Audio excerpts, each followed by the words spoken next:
ఏమండి మనకి వేరుశనగ వచ్చి తినాలనిపించిందండి. మా నాన్న అయితే అడిగానండి, నాన్న ఒక 50 రూపాయలు ఇవి వేరుశనగ వచ్చి తెచ్చుకుంటాను అన్నాను. కూడి దగ్గరికి వెళ్ళి 50 రూపాయలు తెచ్చుకుంటాం ఎందుకులే, నేను వేస్తాను, వేరుశనగ గుళ్ళను బెల్లం తెచ్చుకోమన్నాడు. షాప్లోకి వెళ్ళండి, నేను బెల్లమోనో వేరుశనగ గుళ్ళు తెచ్చేసుకున్నానండి. మా వాడు వేరుశనగ గుళ్ళు వేపేసుకుంటూ అడిగి పెట్టుకుని గిన్నెట్టి పాకం పెట్టాడండి బెల్లంతో. పాకం మరి ఎలా పెట్టాలి మనకు తెలియదు, కానీ మా వాడు పెట్టాడండి. చూసాను నేను, మనకు సెట్ అవ్వలేదు. పాకం పెట్టేసిన తర్వాత అండి వేరుశనగ గుళ్ళు పాకంలో వేసి తిప్పుతూ ఉండాలంటండి. ఇంకా వేరుశనగ గుళ్ళు వేసి అలా తిప్పుతూనే ఉన్నాడు. గిన్నెలు వేసి అలా పట్టుకుని తిప్పుతానే చాలాసేపు అలా తిప్పుతూనే ఉన్నాడండి. వేరుశనగ గుళ్ళు అయితే మా వాడు వేపుకుని ముందు బద్దల కింద నలిపేసాడండి.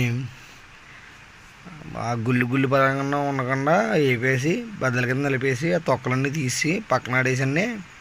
ఆ బద్దలు ఒకటి వేసుకుని పాకంలో అలా తిప్పుతా ఉంచుకున్నాడండి.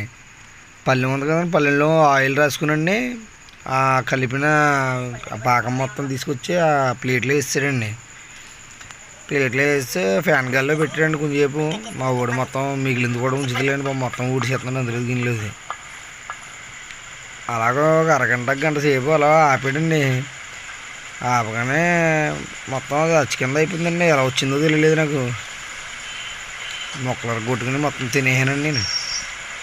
కాకపోతే ఏంటంటేనండి, వేసిన మా నాన్న కూడా ముక్క ఉంచలేదండి, మొత్తం అంతా నేను తినేసానండి.